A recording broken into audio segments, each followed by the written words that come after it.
de cet ordre-là. Donc des thèmes qui sont toujours liés à l'histoire ou à la Bible, mais avec une manière assez intellectuelle de penser le paysage. Le paysage comme idée de beau en art à l'époque est platonicien, c'est-à-dire en référence à Platon, l'idée, l'idéalisation. L'idée avec un grand I, vous savez, c'est l'idée, l'idéalisation. La beauté, c'est quelque chose qui est un idéal, hein, ce n'est pas vraiment quelque chose que l'on puisse définir. Et alors, par la peinture, Poussin adhère à ce point de vue, et ces paysages sont donc détachés d'une réalité. Beaucoup plus autonome, dans la peinture hollandaise, on va avoir des paysages de la même période qui se développent à partir de peintures de marine, des représentations d'une campagne qui est beaucoup plus domestiquée, qui se déploie sous des ciels assez nuageux, comme dans ces toiles là de Ruysdael. Ruysdael qui est un spécialiste reconnu en son temps de peinture de paysage. Le genre va s'imposer dans les collections privées hollandaises, donc il va y avoir beaucoup de tableaux de cet ordre-là, parce que les collectionneurs achètent ces tableaux, qui sont des petits formats et qui sont plaisants. Mais là, on va rencontrer des effets de lumière et d'ombre, des effets... il essaie de rendre ce qui est de l'ordre de l'expérimentation du paysage, de la découverte d'un paysage. Donc des arbres noueux, des arbres fouettés par les vents, tels que Ruysdael les rencontre et les connaît vraiment. Il a peint de nombreux tableaux comme ça, de forêts de campagne hollandaises. On peut dire qu'il est celui qui a très singulièrement traduit la poésie du paysage nordique. Disons que quand on veut se référer à un paysage du Nord, c'est Ruysdael qui est la référence, un peu comme le Poussin, le Claude Lorrain, le Lorrain en France, a également peint la France, disons, à travers ces paysages. Ce qui ressort de cette démarche, toute empreinte d'un caractère aussi assez dramatique, c'est l'expression de sentiments. Et là, nous sommes en train de nous acheminer vers une représentation paysagère beaucoup plus personnelle, l'expression de sentiments face à l'immensité des ciels, la profondeur des champs, la puissance même des éléments naturels. On voit le vent agiter les feuilles des arbres. Voilà, dans les détails, si vous voulez, il y a une vitalité au sein de l'image qui est forte. Gombrich, l'historien de l'art, dit à un moment, dans l'histoire de l'art, la nature reflétée par l'art à ce moment-là reflète toujours avant tout l'état d'esprit de l'artiste, ses préférences, ses joies, en un mot, sa personnalité. Donc finalement, la nature, par l'art, reflète la personnalité de l'artiste. Et là, nous entrons donc à l'issue de cette expérience nordique avec Ruysdael, vers un paysage qui, en effet, à cet endroit, on comprend qu'il est toujours question dans l'art du paysage de disposition, finalement de disposition émotionnelle, et puis aussi d'arrangement, d'éléments de la nature. Que finalement, avec l'art du paysage, il s'agit de compositions qui font écho à l'intime ressenti de l'artiste face à la nature. C'est comme ça donc que naît le paysage. C'est à ce moment-là, disons, que naît le paysage. Il naît de la force de la coupe, hein, vous l'avez compris, elle est effectivement par le cadrage choisi de l'artiste, de son point de vue, bien sûr, à partir de lui, mais aussi à partir de ses sentiments. Et naît alors le paysage à partir de la subjectivité. Et ceci a pour conséquence que le paysage n'existe pas en soi, qu'il est toujours, finalement, exercice pour soi, pour soi-même. Cette observation se base sur ce que les artistes ont déployé durant les périodes suivantes. À ce titre, on peut évoquer au XVIIIe siècle Hubert Robert. Hubert Robert, rapidement, qui développe une autre tendance qui s'appelle les caprices. Il s'agit de compositions imaginaires à partir de collages d'éléments de la réalité, par exemple des monuments antiques qui se retrouvent tous comme une carte postale, tous ensemble sur l'image, alors qu'ils ne sont pas dans la réalité côte à côte, ou bien alors des compositions imaginaires, une vue imaginaire de la Grande Galerie du Louvre en ruine, alors qu'elle n'est pas du tout en ruine. Hein. Donc on appelle ça des caprices. Et lors du salon de 1767, Diderot, critique d'art, va saluer la poétique si personnelle du peintre, quand à côté il le critique. Il dit de lui: l'effet de ses compositions, bonnes ou mauvaises, c'est de vous laisser dans une douce mélancolie. Nous attachons nos regards sur les débris d'un arc de triomphe, d'un portique, d'une pyramide, d'un temple, d'un palais. Et nous revenons sur nous-mêmes, nous anticipons sur les ravages du temps, et voilà la première ligne de la poétique des ruines. Donc voici précisément l'autre versant de l'art du paysage au XVIIIe siècle, lié à l'esthétique du sublime, où le motif de la ruine sert effectivement cette esthétique, parallèlement à une histoire politique qui est marquée en France par les sauts, les sursauts de la Révolution française, autour de 1789. Au-delà de l'expression du sentiment de l'artiste, l'esthétique du sublime inaugure une nouvelle donnée, c'est le spectateur. Jusqu'à présent, je parle de disposition, finalement, d'inclinaison de l'artiste lui-même, mais au XVIIIe siècle, c'est le spectateur qui est visé. Nouvelle donnée, donc, importante, parce que ça va modifier radicalement l'appréhension de l'œuvre d'art. Ça va avoir des répercussions foudroyantes sur l'art des 19 et 20e siècles. C'est la place du spectateur qui fait son entrée sur la scène de l'art. À partir de là, vraiment, tout change. En opposition à l'idéal de beauté régulière, harmonieuse, tel que Nicolas Poussin, hérité de la tradition classique du XVIIe siècle. En opposition à ça, va se développer la théorie de l'horreur délectable. Une horreur délectable. C'est comme quand on aime nous-mêmes regarder des films d'horreur. Vous voyez l'affaire, hein, on aime ça. Ça nous fait peur. On se prend pour... Oh, voilà, on aime bien. Donc, cette horreur délectable. À l'époque où il n'y avait pas d'image, où il n'y avait pas de film, hein, il y avait des tableaux. Et cette horreur délectable, eh bien, les artistes se sont aperçus en fait qu'il y avait une force de l'image, que l'image était capable en effet de faire peur, qu'elle était capable de faire pleurer. Comme on avait compris au Moyen-Âge qu'elle était capable de convertir, hein, puisque les images du Christ ont circulé pour ces raisons, etc. etc. Ça, c'était dans le champ du christianisme, bien sûr. En opposition donc à tout ce qui est calme et gentil de l'image, on va proposer des images qui font peur, qui effraient, qui mettent en tension, hein, et qui bouleversent en fait, et qui impliquent le spectateur à tel point que c'est le sujet maintenant. Maintenant c'est le sujet. De quelle manière une peinture est capable de toucher? Alors, d'où l'idée de disposition. Puisque... Donc là, je ne sais pas si vous voyez, oh là là, c'est tellement loin de vous et petit. Vous retrouverez Claude Vernet sur Internet facilement. Vous verrez les naufrages.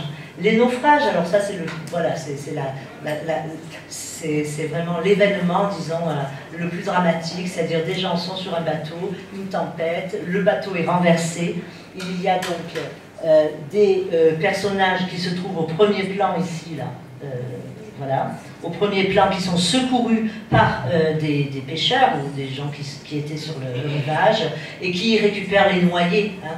Donc on sort les noyés de l'eau, on rattrape les personnes, etc.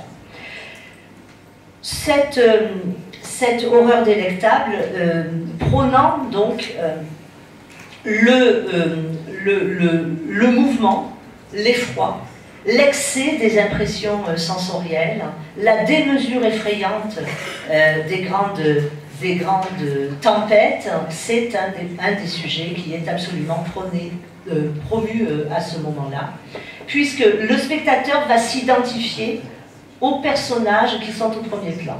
Il y a toujours le petit personnage, la petitesse du personnage devant la grandeur du ciel, devant la tempête incroyable, c'est ça. C'est vraiment la démesure de la nature, la démesure de l'effet réel que produit donc une tempête, comme un tremblement de terre et autres événements de ce type.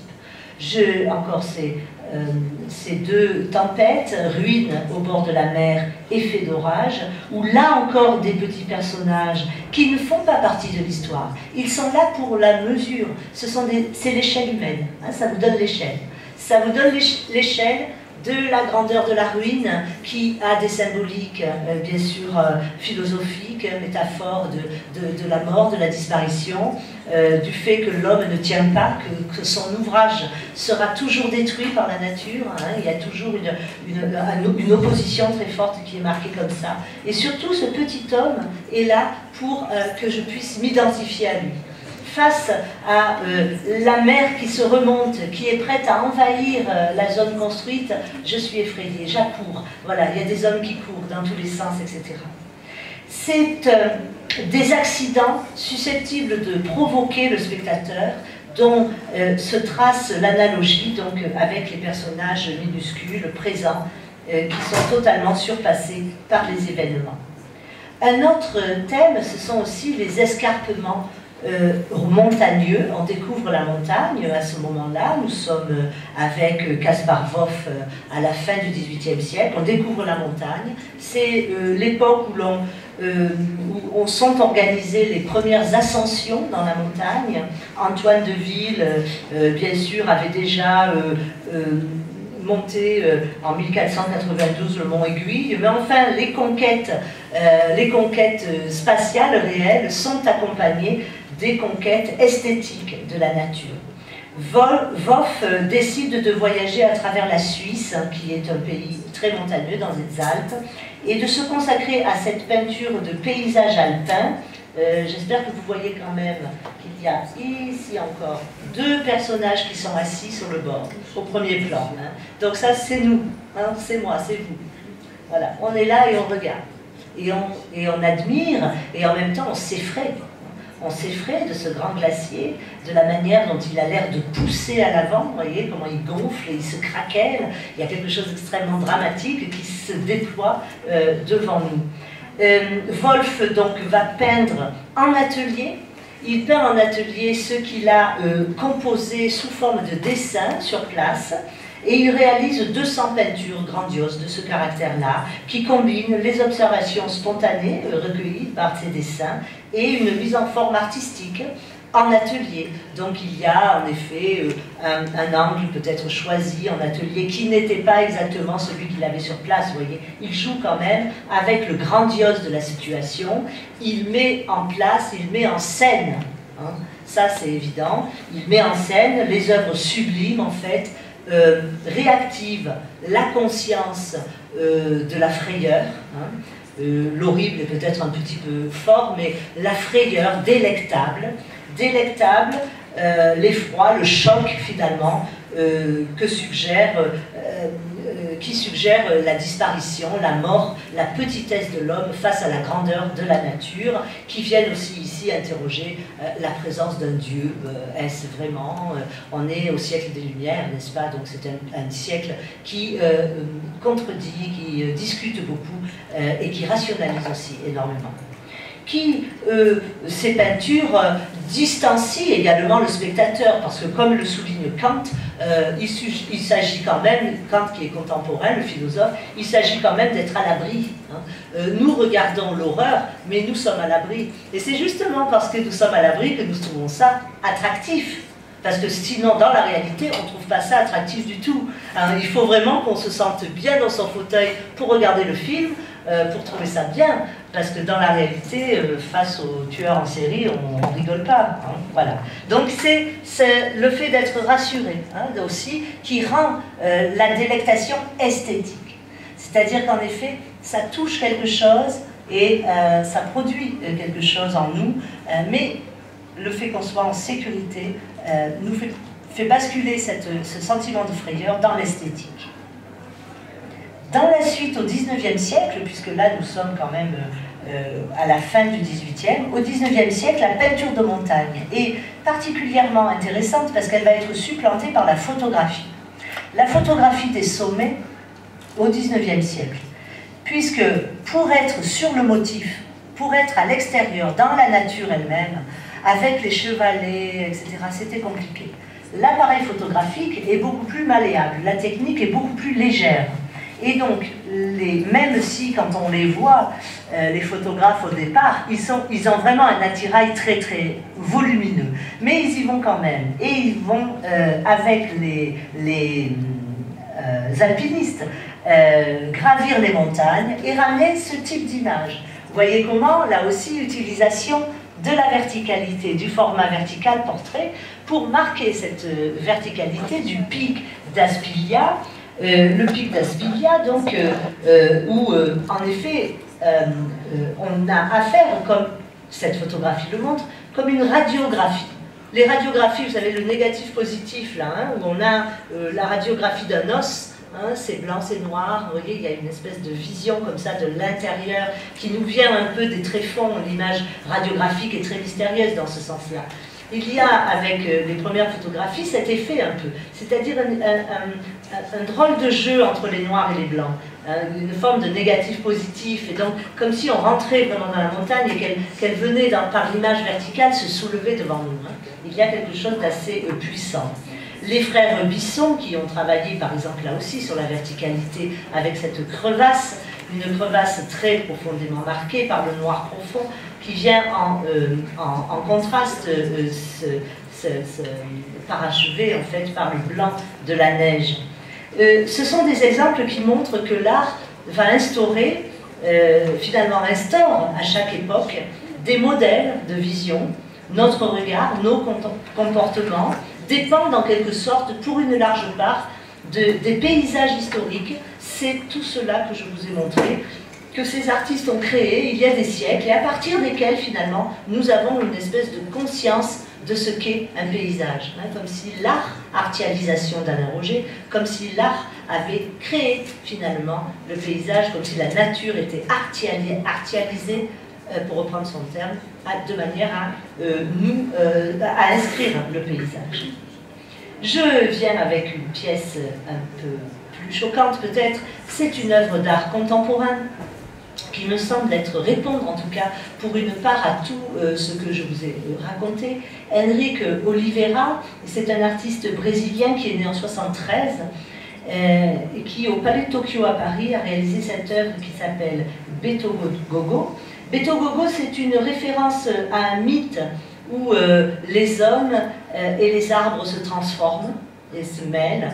Et c'est un mythe qui est relaté chez Claude Lévi-Strauss dans Le Cru et le Cuit. Mais mis à part cela, il y a en effet à l'ère contemporaine le sentiment du sublime qui persiste, il me semble, chez de nombreux artistes. C'est-à-dire que quand vous êtes dans cet espace, vous avez donc comme le sentiment que l'architecture elle-même est en train de se transformer, de se mouvoir, de devenir arbre. Comme si à la fois elle redevenait nature, ou bien comme si la nature s'était introduite dans ce bâtiment de béton pour reprendre ses marques, reprendre son dessus en fait. C'est à la fois une ruine du contemporain hein, et la naissance d'une nature. Il y a en effet des troncs d'arbres qui sont implantés dans le prolongement des poutres de soutènement de l'architecture et à des moments il la brise, à d'autres moments donc il l'a fait se transformer véritablement du béton à l'arbre, hein, comme dans les piliers du fond. Et donc en effet quand on est dans cet espace là-dessous, hein, on a le sentiment d'être dans un bout de forêt et en même temps c'est incongru, ça ne peut pas, il y a quelque chose d'extrêmement étrange et de très effrayant en même temps que de très poétique. On est entre deux, c'est un sentiment esthétique, c'est poétique et en même temps c'est très effrayant. Nous sommes évidemment, en 2013, c'est aujourd'hui, hein, nous sommes évidemment dans des préoccupations peut-être plus affirmées chez les artistes dans l'hémisphère nord, d'une conscience écologique très forte, de l'idée qu'en effet la nature est incontrôlable, hein, qu'elle a son propre développement, qu'on doit la préserver, qu'elle est capable peut-être de nous dépasser hein, et de nous réduire. Et ça c'est une forte pièce, installation, beaucoup chez Henrique Oliveira travaillent dans ce registre-là. Et il me semble qu'avec cet anthropomorphisme de l'architecture, comme si c'était en effet une conscience de l'architecture que de se déclarer, de se rebeller contre l'homme, en quelque sorte. Rebeller contre la ligne droite imposée par la construction, avec des références médicales aussi comme des tumeurs, quelque chose qui serait en train de proliférer à l'intérieur de l'organisme que constitue le bâtiment, une tumeur qui se prolifère, vous voyez, qui prend vraiment partout, une excroissance maléfique. En faisant référence ici, il me semble, à cette esthétique du sublime, parce qu'il y a la création d'un univers fantastique et en même temps, ça vient toucher quelque chose de l'effroi, hein, qui peut être sujette à provoquer chez nous une prise de conscience par rapport à cette relation homme-nature. Référence aussi, il me semble, bien sûr, au paysage, à l'histoire du paysage, telle qu'elle s'est inscrite dans la peinture seulement, mais là, en sortant du cadre pictural et en prenant le lieu d'exposition comme le cadre, comme un tableau, le cadre du tableau, et bien là, il y a exploration de l'espace à des fins sublimes. Le romantisme va tisser des liens très forts avec le sublime. Donc là, ça c'était une parenthèse, mais que je trouvais intéressante.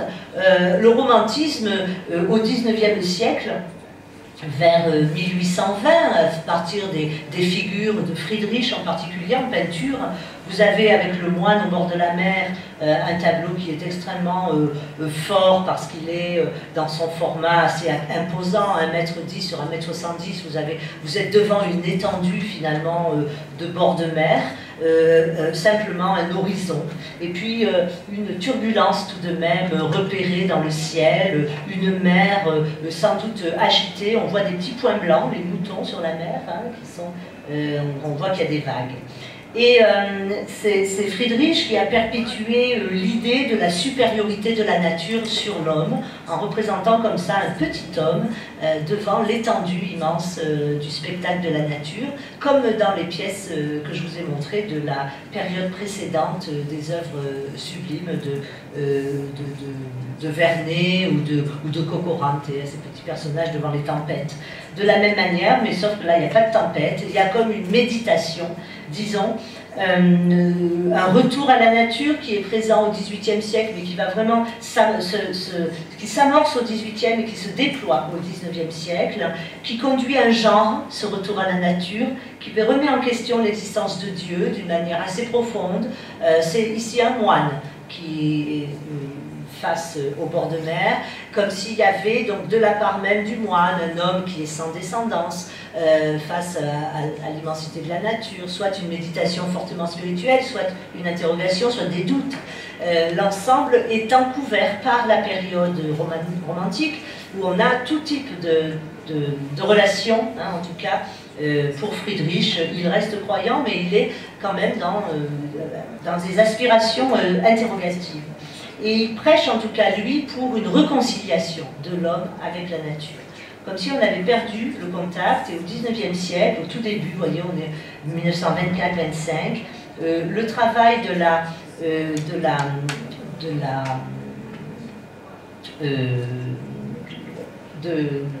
de l'artiste et de son intériorité va se laisser transporter par la grandeur aussi de cette architecture de ruines qui est ici gothique, chrétienne de la période du Moyen-Âge, mais qui est ici totalement envahie par la végétation.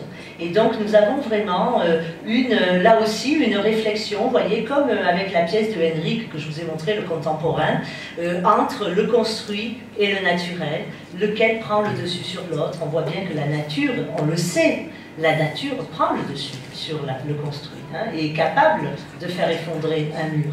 Donc il y a vraiment une nature puissante, mais qui est puissante en silence, hein, qui vient sourdement venir s'immiscer dans les failles de la ruine, hein, creuser, monter des racines et puis craquer, hein, craquer la construction et laisser émerger.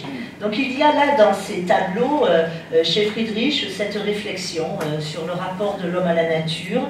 Il y a effectivement aussi un phénomène d'intériorisation de la nature, quand Friedrich dit « ferme ton œil corporel, afin de voir d'abord ton tableau avec l'œil de l'esprit ». Donc c'est presque maintenant pas besoin de la mire pour vraiment calculer exactement l'angle de vue. Non, comme si le tableau était finalement déjà, à imaginer à l'intérieur. Donc l'intériorisation de la nature émancipe en quelque sorte le peintre d'une description précise des lieux au profit du sentiment qu'ils font naître. Et ça c'est vrai ici, et ce sera vrai à partir des romantiques de façon très efficace. Avec les auteurs romantiques, il y a un autre élément qui est très important aussi pour les contemporains, c'est la question du fragment. Le fragment, qui est déjà opérationnel avec le motif de la ruine au cours du XVIIIe siècle, le fragment devient un enjeu esthétique, un enjeu théorique. Parce que le fragment, c'est un morceau. Ça oppose à la plénitude et l'entité, disons, de l'œuvre achevée, de l'œuvre close, ordonnée, rassurante de l'art classique. Le fragment offre des potentialités. Un petit morceau est susceptible de laisser envisager le reste. La ruine est susceptible de vous laisser imaginer le bâtiment entier. Et pourtant, un fragment suffit. À ce titre, cette notion de fragment, avec les potentialités de l'inachèvement, va conduire à la tension vers un projet qui est toujours à accomplir, comme si l'œuvre d'art était un élément à partir duquel il est possible soit de rêver, soit d'imaginer, soit de construire une œuvre, de considérer l'œuvre comme étant un élément d'une suite. Donc les choses sont potentielles, elles ne sont pas complètes, d'accord? Donc ça, il y a en littérature, peut-être que certains connaissent autour de Goethe, les souffrances du jeune Werther, on dit ça en littérature, c'est 1774, les souffrances du jeune Werther, c'est ce qu'on appelle en littérature le moi fragmenté. Le jeune Werther souffre parce qu'il a un sentiment de mal-être. Dans le roman, pour rien dévoiler, le protagoniste va mettre en scène son suicide. Et donc c'est l'époque en fait où il y a le moi fragmenté, c'est le sentiment en fait de ne jamais être total, de ne jamais être satisfait dans la totalité de sa vie, d'accord, d'être voilà. Alors cet éclatement va rejoindre également une autre notion qui naît au XIXe siècle à ce moment-là, c'est la notion de chaos en peinture, la spécificité du fragment. Pour les romantiques, et sa relation justement avec le chaos, visant l'incapacité humaine à pouvoir atteindre la totalité des connaissances, la totalité du monde. Friedrich Schlegel, qui est un philosophe allemand de l'époque, pense qu'on ne peut discerner que des fragments de la vérité. On ne peut pas atteindre la vérité. On n'a que des fragments. Alors, dans cette mesure, bien sûr que tout cela va avoir de l'importance pour le XXe siècle et les artistes contemporains. Si le chaos est donc l'ensemble des fragments du monde, parce que c'est comme ça qu'il est défini, le chaos c'est un ensemble d'éléments qui se tournent ensemble, hein, qui tournent les uns par rapport aux autres. Donc ce chaos est fait de fragments. Il contient donc potentiellement toutes les formes à venir. Il n'est pas que l'origine du monde, mais il motive chaque création. Donc chaque élément du chaos est susceptible finalement de contribuer à la création du monde, en quelque sorte.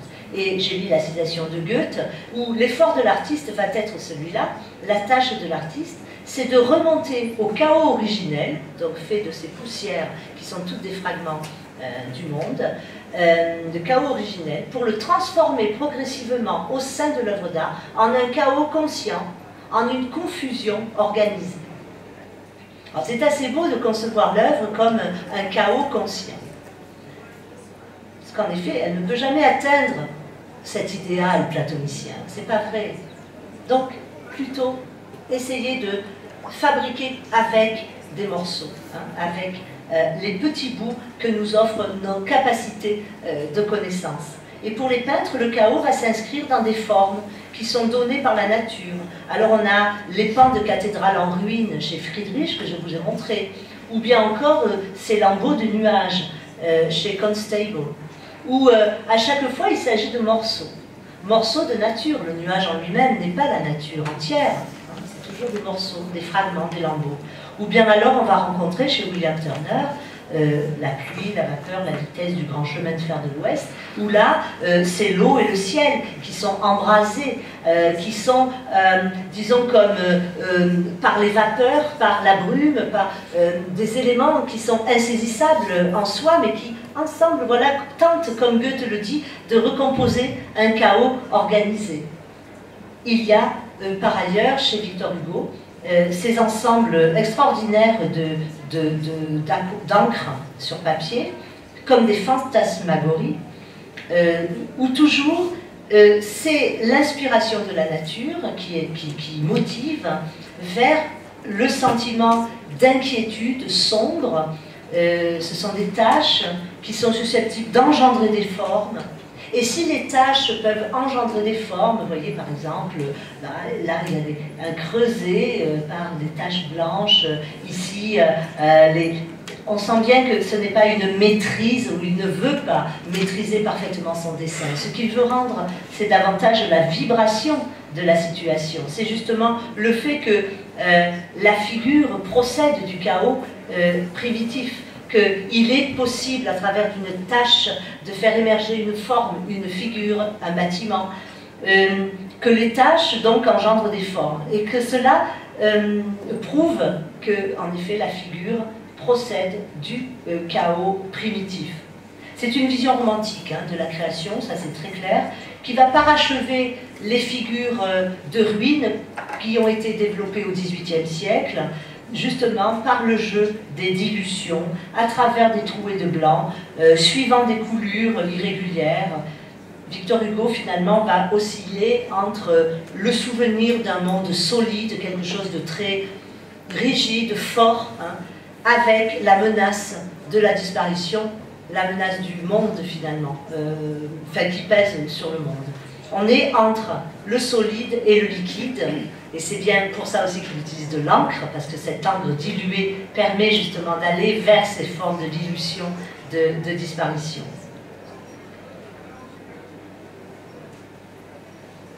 Après la période romantique, on va rencontrer les réalistes. Je n'ai pas de transition pour ça, parce que, vous voyez, très brutalement, je suis capable de vous montrer une image de 1834, qui est contemporaine des romantiques, mais qui n'est pas romantique. Hein.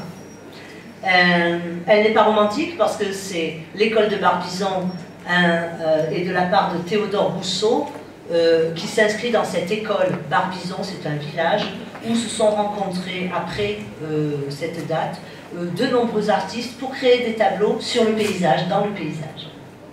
Les peintres de l'école de Barbizon donc, font de la nature leur sujet, et ils n'ont pas les préoccupations des romantiques. Ils veulent interroger la nature, disons, avec un œil neuf. C'est pourquoi il y a, comme ici, vous le constaterez sur une meilleure image, il y a comme une vision microscopique, mais non pas du chaos, mais du détail. Et les détails vont se retrouver dans la manière, chez le Théodore Rousseau, de rendre la végétation, les fleurs, les animaux, les personnages au premier plan, l'organisation générale, de ce point de vue qui est paysager, parce qu'il correspond à véritablement un point de vue réel, vu dans le paysage. Ah, derrière le poteau, vous êtes mal placé.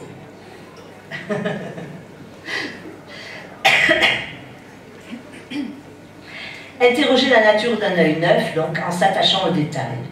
Et cette urgence pour les artistes qui, en même temps qu'ils sortent dans la nature, ils sortent de l'atelier, mais ils abandonnent aussi l'académie. L'académie royale, l'académie de peinture, l'endroit où on apprend à peindre, selon des impératifs extrêmement figés. Les artistes de l'avant-garde refusent les règles et ils sortent de l'atelier, ils sortent de... Voilà. Et sortir dans la nature, c'est une manière de rompre, hein, une manière de rompre avec les règles et de se confronter à des sujets directement, de ne plus entendre la théorie, d'être dans la pratique directe. Ça, c'est important au XIXe siècle, puisque ça va l'être de nouveau au milieu du XXe siècle. Ils ont appris, en sortant de l'atelier, à éclaircir la palette. Vous ne pouvez pas bien en juger ici, mais peut-être un peu mieux avec Claude Monet. Et éclaircir la palette, et peut-être observer la nature autrement qu'on ne l'a fait traditionnellement. Pourquoi le ciel serait bleu toujours? Pourquoi l'herbe serait-elle toujours verte? Il y a peut-être une autre manière d'appréhender les choses en relation avec d'autres moyens qui sont donc personnels, il s'agit de disposition, de recherche personnelle de l'artiste qui va, dans son investigation, tenter d'ouvrir des portes à sa vision en allant chercher, comme le dit Friedrich, le tableau à l'intérieur et en ressentant dans la nature elle-même les effets du vent, les effets de l'air, la vibration de la lumière. En restant au même endroit toute une journée, eh bien, vous avez forcément une déclinaison de la lumière. Il n'y a pas une lumière juste pour représenter un tableau, un coin de nature. Il y a 24 heures. Alors peut-être qu'on a 15 heures d'ensoleillement, 15 heures de lumière, après c'est la nuit. Mais enfin voilà, on va dire qu'il y a 10 heures dans la journée où on peut obtenir une lumière différente. Et c'est ce à quoi va s'appliquer Claude Monet. Il veut saisir toutes ces variations. Ces variations qui vont passer bien sûr par l'expérimentation en plein air, c'est un impératif, une immersion dans la nature, par vent, par eau, des artistes qui vont chercher à restituer les perpétuelles altérations lumineuses, éphémères, les vibrations de l'air. Et il faut dire que les enjeux sont de taille, parce que, n'oubliez pas, les peintres doivent rivaliser au milieu du XIXe siècle avec la photographie. Pourquoi peindre si la photographie peut faire le travail à ma place? Eh bien parce que la peinture est capable d'autre chose. Et c'est cette autre chose qu'il va falloir que les peintres trouvent, et sur quoi ils vont s'interroger, trouver des nouveaux thèmes, dégager une nouvelle vision, porter un nouveau regard sur justement ce que l'appareil photographique ne peut pas faire. Il va y avoir